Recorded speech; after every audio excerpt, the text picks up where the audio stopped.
C'est un meuble Ikea qui rêvait de sortir du lot,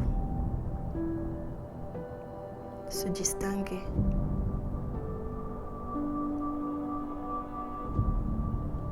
S'élever au rang d'un meuble de luxe. Voici son histoire.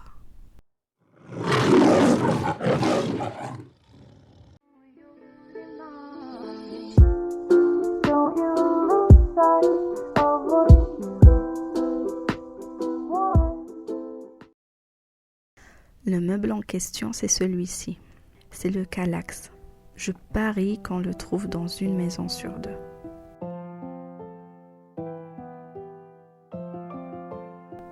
J'ai envie pour ce bricolage de vous emmener en voyage.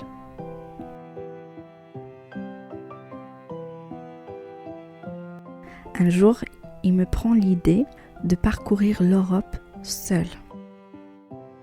J'étais inspirée par Reese Witherspoon dans le film Wild. À la différence que elle voulait parcourir une partie des États-Unis à pied, et moi je voulais parcourir une partie de l'Europe en train. Alors j'ai pris un billet de train ouvert, c'est le Interrail, te donne accès à tous les trains européens. J'ai pris un sac à dos, quelques livres et je suis partie.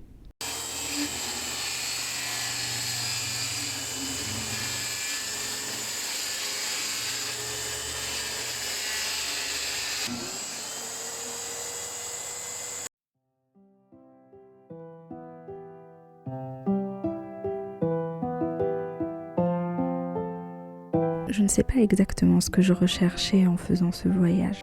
Ce qui me motivait en tout cas, c'était de partir sans but, sans plan, sans parcours.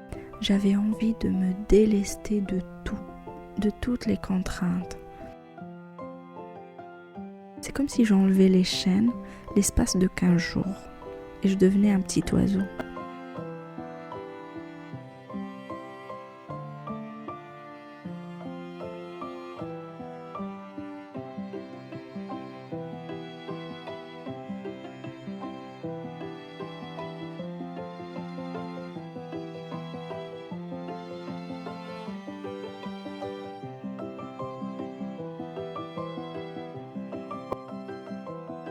Mais au-delà du sentiment de liberté, je suis convaincue qu'il y a quelque chose de réparateur dans le fait de marcher seul. Tu fais un pas après l'autre et tes ruminations, tes idées, on dirait qu'elles sortent ou qu'elles se font au rythme de tes pas. Et à la fin de ta marche, tes idées se sont toutes ordonnées. Alors si tu as beaucoup d'idées à ordonner, il te faut marcher longtemps. Il te faut parcourir toute l'Europe. Parce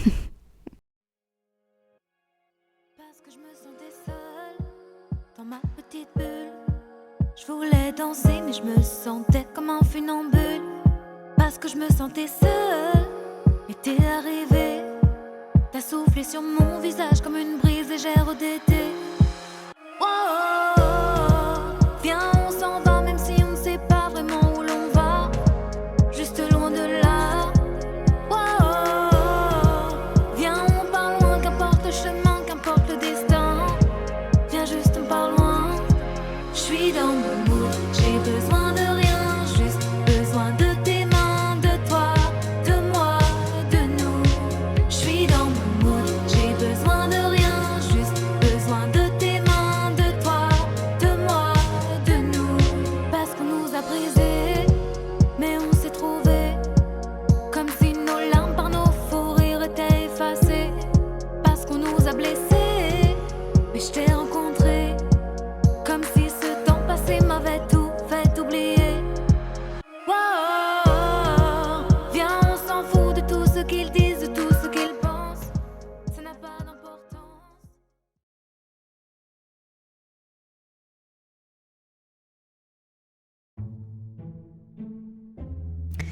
J'ai commencé mon parcours par la Suisse, l'Italie. J'arrive à une petite ville qui s'appelle Udine. C'est une ville qui n'est pas très connue, Et pourtant c'est un petit joyau. On dirait une ville qui est restée à une époque passée, elle n'a pas bougé de l'époque médiévale. Il n'y a que des bâtiments gothiques, il n'y a que des petites ruelles, des statues, des fontaines. Là-bas, je rencontre un prof de piano qui parle français. Il m'a raconté qu'il sortait d'une rupture amoureuse, qu'il venait de quitter son amoureuse, il vivait un chagrin d'amour et il n'a pas arrêté de se plaindre de son amoureuse. Elle n'était pas très investie, elle se servait un peu de lui. Et du coup, à un moment, je lui dis tu as bien fait de te séparer d'elle parce que visiblement, elle te faisait du mal. Et là, il me répond avec son petit accent italien et en faisant de grands gestes de la main. Et dans ce décor, il faut imaginer, on était entouré d'arches en pierre rose et blanche. On était dans une place pavée avec une immense fontaine au milieu. Devant nous, il y avait la tour de la cathédrale d'Udine, impressionnante, faite en briques rouges. En fait, c'est le genre de décor où tu as l'impression qu'un chevalier va sortir d'un coin avec à une main son épée et à l'autre une princesse médiévale qui vient de sauver.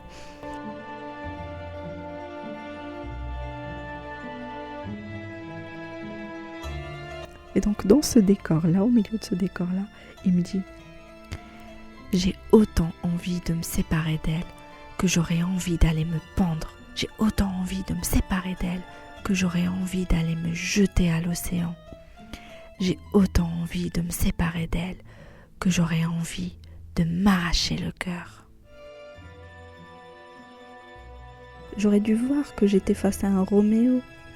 Je n'aurais pas dû insister et lui dire « Coupe le mal encore petit, il va plus vite guérir. » Proverbe marocain. Et là, il m'a répondu, un petit peu agacé.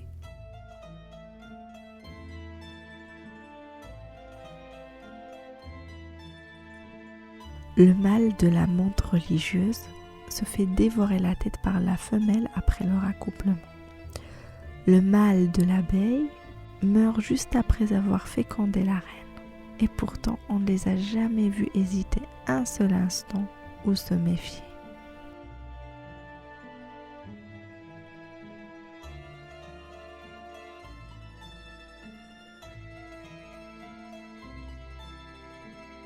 Moralité de cette histoire, ne jamais tenter de raisonner un cœur amoureux. Sous ses airs téméraires, il a peut-être plus de sagesse.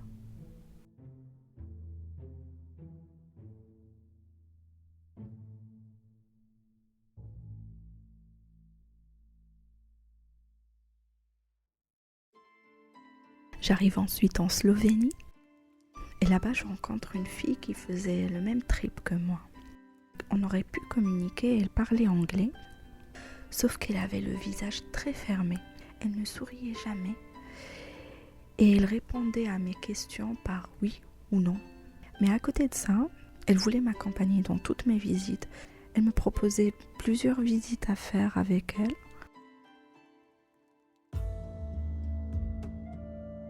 Et parmi les visites qu'elle me propose de faire, c'est la visite de grottes très connues là-bas, en Slovénie. C'est des grottes qui abritent des bébés dragons. C'est pas une blague, ça s'appelle vraiment des bébés dragons. C'est des petits êtres fabuleux, en fait, ils ont une capacité à se régénérer. Ils ne vieillissent jamais. À 100 ans, ils peuvent toujours se reproduire.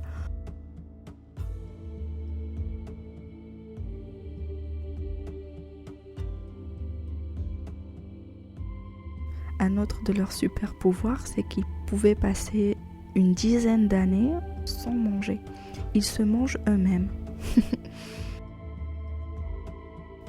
Et donc on fait la visite de ces grottes sans échanger un mot. En plus, ces grottes, elles étaient super impressionnantes. Il y avait des stalactites, des stalagmites de partout. Ça se rejoignait presque. Stalagmite, ça monte. Stalactite, ça descend. T'avais l'impression d'être dans la gueule d'un dragon. ou la gueule d'un pingouin. Allez voir à quoi ressemble la gueule d'un pingouin. Vous ne les verrez plus de la même manière, les pingouins.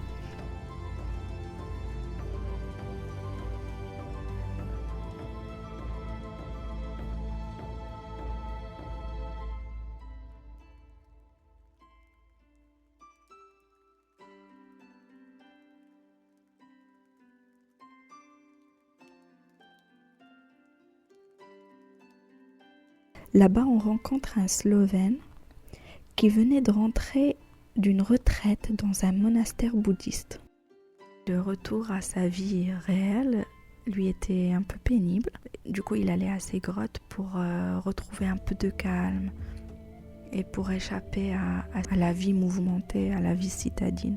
Et on ressort de ces grottes tous les trois. C'était vraiment bizarre. Il y avait cette fille d'un côté qui recherchait la compagnie, le contact, mais qui était incapable de créer un lien.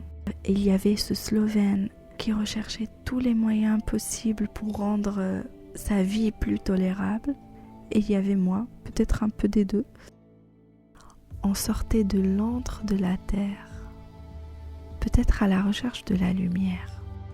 Je me risque ici à proposer une moralité à cette histoire. Ne jamais rechercher la lumière si ta nature est d'être à l'ombre. Sois plutôt comme les étoiles qui attendent la nuit pour briller. Sois comme les bébés dragons slovènes qui, dans l'obscurité, touchent des bouts des doigts l'immortalité.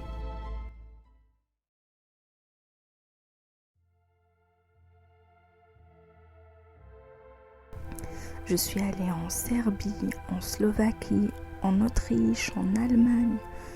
Dans chaque escale, je prenais un Airbnb pour dormir. Et dans chaque Airbnb, sans exception, il y avait des meubles Ikea.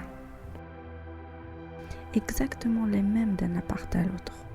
Exactement les mêmes que ceux que j'avais laissés chez moi. Je trouvais ça désolant, limite un peu triste.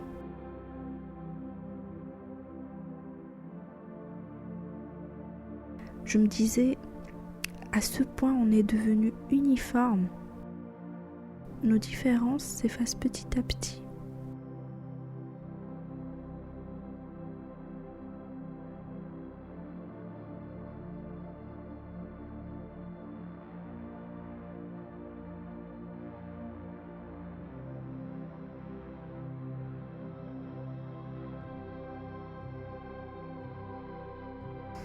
Si on demande à une IA de nous dessiner le portrait de l'humain d'aujourd'hui, elle va dessiner quelqu'un qui mange du McDo, qui porte un jean, qui meuble son intérieur avec du Ikea, qui regarde des vidéos TikTok et des séries Netflix.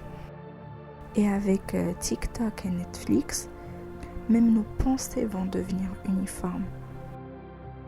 On va devenir comme un produit fabriqué en série sur une chaîne de production. On ne peut pas être réduit à ça. On vaut mieux que ça. Un monde sans relief, standardisé, neutre, c'est trop peu pour nous. Qu'est-ce que ça serait un palais indien sans ses couleurs? Qu'est-ce que ça serait le château de Versailles sans ses dorures? Ou un riad marocain sans ses mosaïques? Ou ses bois sculptés? C'est inenvisageable. Troisième moralité dans cette vidéo, et cette fois-ci je vais emprunter une citation à quelqu'un d'autre, à Mark Twain. Il dit « La conformité est la route la plus sûre vers la médiocrité ».